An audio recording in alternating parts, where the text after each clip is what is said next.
वर्ष के आयोजन पर ये एक ऐसा मौका है जब पूरी प्रकृति के नए कलेवर में हमें दिखाई देती है और भारतीय कालगणना जो कुछ सैकड़ों वर्षों की नहीं लेकिन हजारों हजार वर्ष पुरानी कालगणना अपने सौर मंडल की जो ग्रह नक्षत्र हैं उनकी गति, उनके नियमों के आधार पर जो की गई सुव्यवस्थित कालगणना है उसके आधार पर एक दिन निश्चित होता है और उसको हम चैत्र मास की प्रतिपदा कहते हैं और हम अपना नव वर्ष वहाँ से प्रारंभ करते हैं।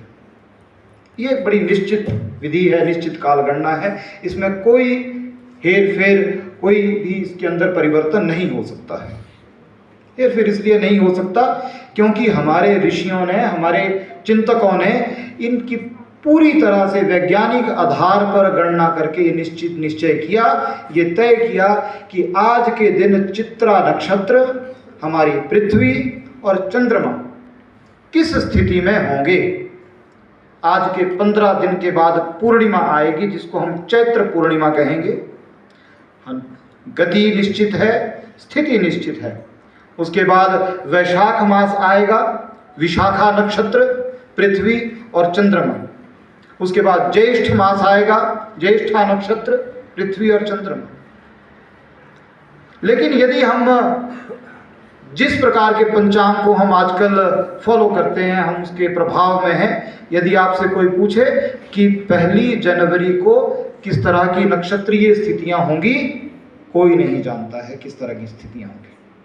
लेकिन जो अपना हिंदू पंचांग है या जो भारतीय कालगणना है ये बहुत निश्चित है, बहुत वैज्ञानिक है। तो आप सभी को हिंदू नववर्ष की, नए संवत्सर 2081 की आपको बहुत बहुत शुभकामनाएं।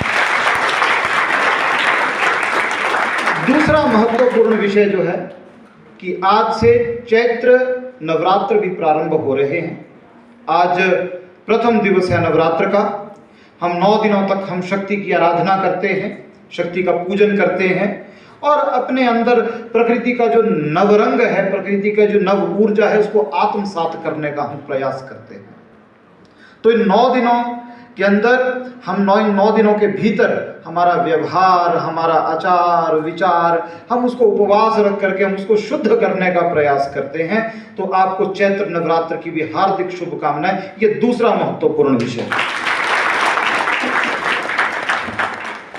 भारतीय परंपरा में, जो हमारी भारतीय परंपरा है उसके अंदर हम बहुत बार विचार करते हैं और हम उसको फॉलो भी करते हैं। अपनी कालगणना को हम घर बनाते हैं, भूमि पूजन करते हैं, पंडित जी से समय लेते हैं कि बताइए कौन सा समय शुभ रहेगा। घर बन गया, गृह प्रवेश करना है, पंडित जी से समय लेंगे कि किस समय पे हम घर के अंदर प्रवेश करें। विवाह होना है, उस समय भी उसी कालगणना का विचार किया जाता है कि लग्न का समय कौन सा रहेगा। लेकिन धीरे धीरे बदलते हुए कालखंड में जो अंग्रेजी पंचांग है, जो अंग्रेजी कैलेंडर है, जो पाश्चात्य संस्कृति है वो हमारे ऊपर प्रभावी होती जा रही है। क्योंकि विवाह करते हैं लेकिन उस विवाह की जब सालगिरह मनाते हैं तब हम उस अपनी कालगणना को ध्यान में नहीं रखते हैं। फिर हम सिर्फ तिथि के ऊपर चले जाते हैं। जिस तिथि को विवाह हुआ होता है उसी तिथि को हम उसकी कालखंड हमने बिताया। उस देश काल परिस्थिति का ये प्रभाव हमारे ऊपर है कि हम धीरे धीरे अपने भारतीय विचारों से, उन भारतीय परंपराओं से पीछे हटते जा रहे हैं। इन सारी चीज़ों के ऊपर हमको विचार करना चाहिए। उसी चीज़ के ऊपर हम आज बातचीत करेंगे। कई बार हम कहते हैं कि हमें जीत लिया गया, तो जिन्होंने हमें जीत लिया वो हमसे ज़्यादा श्रेष्ठ थे। ऐसा नहीं होता है। कई बार हम कहते हैं कि हमें अंग्रेज़ों ने हमारे ऊपर राज किया तो अंग्रेज़ हमसे ज़्यादा श्रेष्ठ थे, ऐसा कहते हैं बहुत बार। कई बार हम चर्चा में होते हैं, आज भी कई लोग कहते हैं कि जी अंग्रेज़ बहुत अच्छे थे। जीता हुआ जो समाज है वो कभी भी हमेशा वो श्रेष्ठ हो ऐसा नहीं होता है। कई बार जो हारा हुआ समाज है वो सभ्य समाज होता है, विनम्र समाज होता है और बर्बर समाज उसको जीत लेता है। इसलिए हम बर्बर समाज को श्रेष्ठ नहीं हुआ। रोमन्स बहुत विद्यमान थे, रोमन्स को हरा दिया गया है।